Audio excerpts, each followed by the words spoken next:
Hi. நம்ம இப்போது ரொம்ப டேஸ்டியாக ரொம்ப குயிக்காக பண்ணுற மாதிரி ஒரு சாம்பார் ரெசிபி. இந்த சாம்பாருக்கு பருப்பு எதுவும் வேக வைக்க தேவையில்லை. தக்காளி வெங்காயம் எதுவுமே இல்லாமல் இந்த மிக்சட் வெஜிடபிள்ஸை மட்டும் வச்சு ஒரு ரொம்ப சிம்பிளாக ஒரு சாம்பார் ரெசிபி. இது எப்படி செய்யலான்னு பார்க்கலாம். இதுக்கு நம்ம mixed vegetables, choice of vegetables என்ன வேணாலும் நம்மளுக்கு பிடிச்ச மாதிரி எடுத்துக்கலாம். இதுக்கு இப்போ நான் ஒரு பீஸ் பூசணிக்காய் எடுத்திருக்கேன், வெள்ளை பூசணிக்காய், கேரட், பீன்ஸ், அவரைக்காய் இதெல்லாம் எடுத்திருக்கேன். இப்போது ஒரு கடாயில் நம்ம இந்த கட் பண்ணி வச்சுருக்கிற எல்லா காயும் சேர்த்துடலாம். இப்போ இது கூட இந்த காய் வேகிற அளவுக்கு தண்ணி சேர்த்துக்கலாம். தண்ணி சேர்த்துட்டு இதில் கொஞ்சம் உப்பு, மஞ்சள் தூள்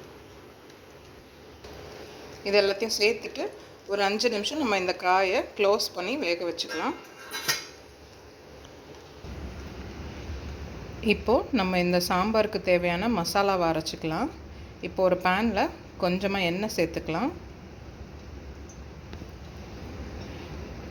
இதில் 2 டீஸ்பூன் தனியா, 1 டீஸ்பூன் கடலைப்பருப்பு, அரை டீஸ்பூன் உளுத்தம் பருப்பு, அரை டீஸ்பூன் வெந்தயம், அரை டீஸ்பூன் சீரகம், அரை டீஸ்பூன் மிளகு இது எல்லாத்தையுமே இந்த எண்ணெயில் நல்லா ஃப்ரை பண்ணிக்கலாம்.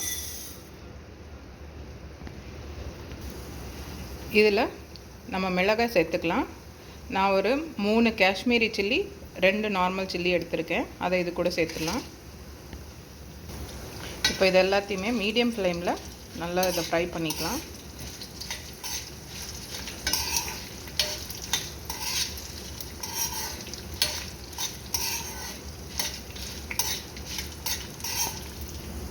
இது கூட ஒரு 5-6 பீஸ் கருவேப்பிலை சேர்த்துக்கலாம்.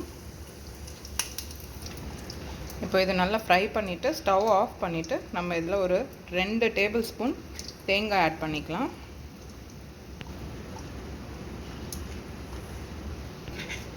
இப்போ இது எல்லாத்தையும் நல்லா மிக்ஸ் பண்ணி விட்டுட்டு இதை ஆறின உடனே நம்ம மிக்சர் ஜாரில் ஆட் பண்ணிக்கலாம். இப்போ இதில் தண்ணி சேர்த்துட்டு இதை நல்லா ஃபைன் பேஸ்ட்டாக அரைச்சிக்கலாம். இப்போது நம்ம வேக வச்சுருந்த இந்த வெஜிடபிள்ஸ் நல்லா குக் ஆகிடுச்சு. இதில் இப்போது நம்ம அரைச்சி வச்சுருக்கிற இந்த மசாலா பேஸ்ட்டை ஆட் பண்ணிடலாம். இது கூட புளி கரைசலையும் சேர்த்துக்கலாம். வெல்லம் இந்த மாதிரி ஒரு பீஸ் ஆட் பண்ணிக்கலாம். பெருங்காயத்தூள். இப்போ இது எல்லாத்தையுமே சேர்த்துட்டு இந்த சாம்பாரை நல்லா மிக்ஸ் பண்ணிக்கலாம்.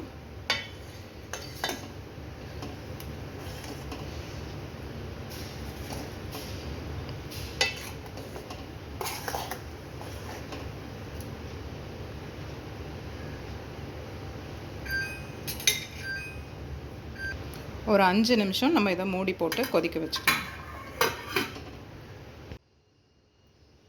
இப்போ ஃபைனலாக ஒரு டீஸ்பூன் நெய்யில் கொஞ்சம் கடுகு மட்டும் தாளிச்சிட்டு நம்ம இந்த சாம்பாரில் சேர்த்துடலாம். கொத்தமல்லி சேர்த்துட்டு நம்ம ஸ்டவ் ஆஃப் பண்ணிடலாம். ரொம்ப டேஸ்டியாக, ரொம்ப சிம்பிளாக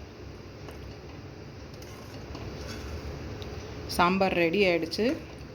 பருப்பு, தக்காளி, வெங்காயம் எதுவுமே இல்லாமல் இது ரொம்ப டேஸ்டியாக இருக்கும். ட்ரை பண்ணுங்கள்.